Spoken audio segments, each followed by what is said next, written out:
नमस्कार साथियों, हिंदी शिक्षण विधि सीरीज के अंतर्गत आज हम द्विभाषी पद्धति का अध्ययन करेंगे। इस सीरीज के अंतर्गत हिंदी शिक्षण विधियों को सरल भाषा में प्रस्तुत किया जा रहा है।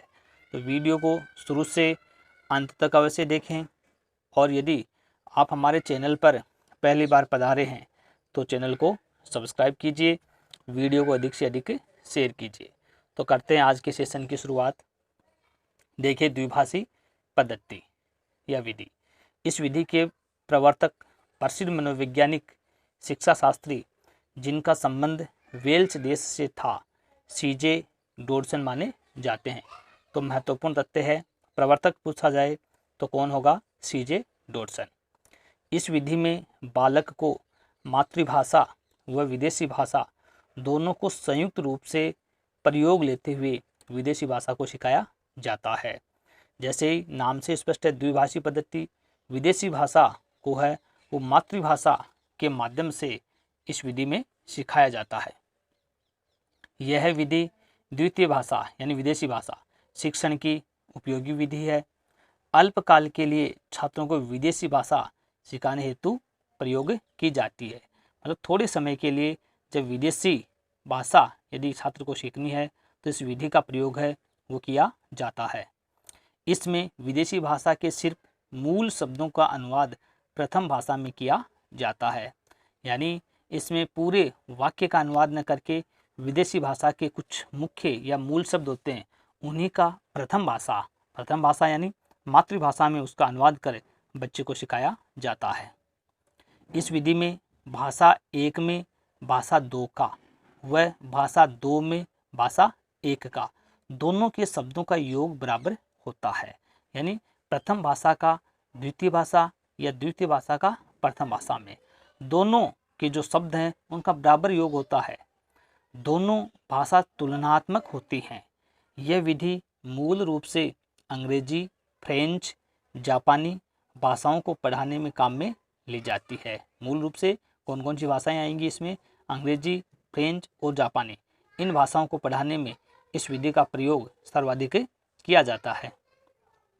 इस विधि के अंतर्गत शब्द, वाक्यांश, मुहावरे, वाक्य संरचना और व्याकरण के नियमों को स्पष्ट करने के लिए मातृभाषा का उपयोग किया जाता है।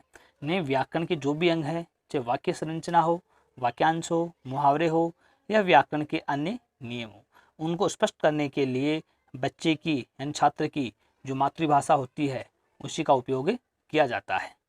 यह विधि व्याकरण अनुवाद विधि तथा प्रत्यक्ष विधि दोनों को जोड़ने का कार्य करती है। दोस्तों, ये तथ्य सीटेट में पूछा हुआ है, काफी महत्वपूर्ण है। इस विधि में प्रत्येक शब्द को अनुवादित नहीं किया जा सकता। यानी द्वितीय भाषा जो विदेशी भाषा सिखा रहे हैं, प्रत्येक शब्द का अनुवाद है वो मातृभाषा में नहीं किया जा सकता।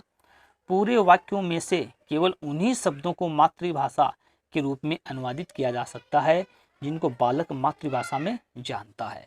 यानी जो वाक्य है या जो शब्द है उसी शब्द को अनुवाद किया जा सकता है जिसको बालक मातृभाषा में जानता है।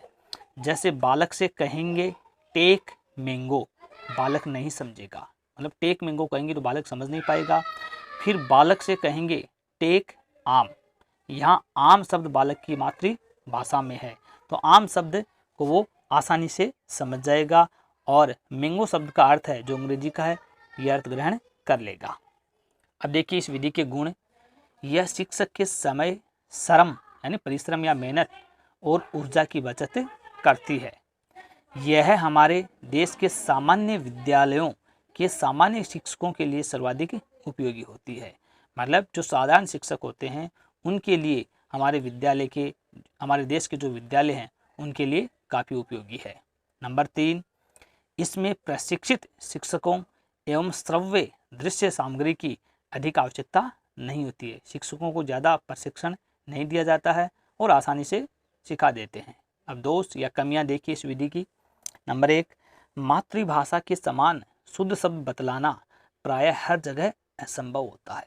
यानी मातृभाषा के जो भी शब्द हैं हर शब्द का अनुवाद करना या उसका अर्थ बताना विदेशी भाषा में ये एक तरह से असंभव होता है। नंबर 2, इस विधि में चिंतन शक्ति नष्ट होती है, यानी बच्चा है यानी साक्षात जो शिक्षार्थी है वो इसमें ज़्यादा सोच नहीं सकता, चिंतन नहीं कर पाता है। नंबर 3, इस विधि में पठन एवं लेखन कौशलों की उपेक्षा कर दी जाती है, यानी पढ़ाया नहीं जाता और लेखन कौशल। दोस्तों वीडियो कैसा लगा कमेंट करें और आपका कोई सुझाव हो तो अवश्य दें। चैनल को सब्सक्राइब ज़्यादा से ज़्यादा कीजिए और वीडियो को अधिक से अधिक शेयर करें।